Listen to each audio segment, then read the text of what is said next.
Bienvenue dans le mois d'octobre. Vous écoutez le dévotionnel de l'église VPR, un rendez-vous quotidien pour méditer la parole, prier et grandir dans la présence de Dieu. À écouter chaque jour du lundi au dimanche avec le prophète Jérémie Canon. Le thème de ce mois, délivrer pour conquérir. Restez connectés et laissez Dieu transformer votre vie. Que la grâce et la paix du Seigneur Jésus soient avec nous. Aujourd'hui, nous allons étudier un autre verset biblique. Nous allons méditer sur quelque chose d'encore de plus puissant. Si vous avez suivi hier, nous avons dit que l'Éternel Dieu vous délivre d'abord pour vous faire intégrer une église. C'est pour ça qu'il faut chercher une église. Aujourd'hui, nous voulons vous parler de Dieu bâtit des hommes avant de bâtir des œuvres. C'est très important. Dieu te bâtit d'abord avant qu'il puisse bâtir son œuvre. Dieu ne met pas l'accent sur le bâtiment. Dieu met l'accent sur ceux qui sont dans le bâtiment. C'est pour ça que quand bien même qu'on appelle le bâtiment l'église, en fait le bâtiment n'est pas l'église, le bâtiment est le temple. L'église, c'est toi qui es. Donc, et quand Dieu dit je bâtirai mon église, ça veut dire que Dieu va te bâtir. Notre verset de base aujourd'hui, c'est le même verset, Actes des Apôtres 26, verset 17 à 18. Il dit, je t'ai choisi du milieu de ce peuple et des païens vers qui je te renvoie. Et puis il dit pour la suite, pour que tu leur ouvres les yeux. Dans le verset de 1 Pierre 2, verset 5, il dit, vous-même, comme des pierres vivantes édifiées, vous formez une maison spirituelle. Alors, il faut comprendre quelque chose. Avant de bâtir des ministères, des églises, des projets, Dieu bâtit d'abord des personnes. Donc, il n'a jamais commencé par les murs. Dieu ne commence jamais par le mur. Il commence d'abord par des hommes. Dieu ne te délivre pas pour que tu puisses courir pour faire des choses. Non.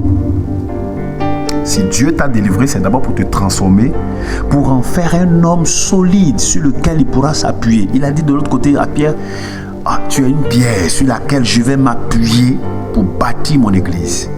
Et vous allez voir que pendant 3 ans, Dieu a pris la peine de former Pierre pour que Pierre devienne quelqu'un important pour que l'église puisse avancer. Lorsque Jésus a rencontré Paul, regardez, il s'appelait d'abord Saul de Tarse, sur le chemin de Damas.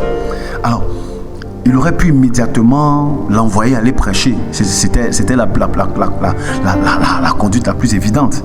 Mais au lieu de cela, il a fait d'abord entrer dans la ville. Il a dit, entre dans la ville. On te dira ce que tu dois faire. Moi, j'ai envie de te dire, entre dans l'église. On te dira ce à quoi ta vie doit servir. Je reprends, entre dans l'église pour qu'on te dise ce à quoi ta vie doit servir. Si tu n'entres pas dans une église, tu ne pourras pas savoir ce à quoi ta vie doit servir. Et tu seras emporté à tout vent de doctrine. Et à la fin, tu auras l'impression de dire, l'affaire de Jésus, là, ça ne marche pas. En fait, ça ne marche pas pour ceux qui n'ont pas encore intégré une église. Et là, quand on dit entre dans l'église, on ne dit pas juste d'aller prier de temps en temps. Deviens membre d'une église et on te dira ce que tu dois faire. Pourquoi? Parce que la formation précède la mission. Sans formation, tu ne peux pas aller en mission. Sans formation, tu ne peux pas bâtir ta vie. Dieu veut d'abord te façonner ton caractère, affermir ton identité, t'enseigner sur l'obéissance afin que tu puisses avancer. Écoutez, je prends l'habitude de le dire chaque fois. Ce n'est pas que Dieu est méchant. Dieu n'est pas lent. C'est notre formation qui est lente. C'est nous qui nous formons lentement parce que si quelqu'un n'est pas formé, on ne peut pas lui donner quelque chose de valeur. Je pourrais même vous dire à vous-même, vous ne pourrez pas donner votre tablette ou votre ordinateur portable à un enfant qui commence à peine à faire les 4 pattes. Vous ne pouvez pas donner ça, votre ordinateur portable, à votre enfant qui va à la maternelle. Pourquoi? Pourtant, c'est un ordinateur portable. Il a des mains aussi comme vous. Vous lui direz, il n'est pas encore formé pour pouvoir utiliser ça. C'est pareil aussi avec Jésus. Certaines grâces dans votre vie, certaines bénédictions ne sont pas lentes, mais ces bénédictions-là, elles attendent ta formation. Tu n'obtiens que ce pour lequel tu as été bâti. C'est pourquoi ta délivrance est aussi une école. Dieu te libère, mais il te garde sous sa main pour te forger. Il te garde sous sa main pour te donner un caractère. C'est pour ça que j'aime la chanson Adoulam, où le monsieur dit dans sa chanson, le pasteur Courage dit dans sa chanson, Seigneur, prends ton temps, take your time. Prends ton temps, ne te presse pas, n'accélère pas le processus. Prends ton temps afin que je sois bâti pour accomplir ce pour lequel je suis là. Je veux te dire, tu es là pour tout, sauf pour ce que tu es en train de faire. Tu n'es pas là pour te marier parce que le mariage n'envoie pas au ciel. Tu es là pour quelque chose de Dieu. C'est dans le secret de la maison qu'il te transforme pour la mission. Je reprends, c'est dans le secret de la maison. Alors si vous êtes là que vous n'avez pas encore intégré l'église, intégrez l'église, c'est important. C'est important. De là où vous m'écoutez, si vous êtes quelque part que vous n'avez pas encore intégré une église, faites-le rapidement. Ça va vraiment vous faire énormément de bien. C'est dans le secret de sa maison qu'il te transforme. Ta douleur est changée en puissance. Tes blessures en armes. Et le témoignage de ton passé en outil puissant pour la conversion des autres. Mais si tu n'intègres pas une église, tu vas voir que toutes ces choses ne pourront pas arriver.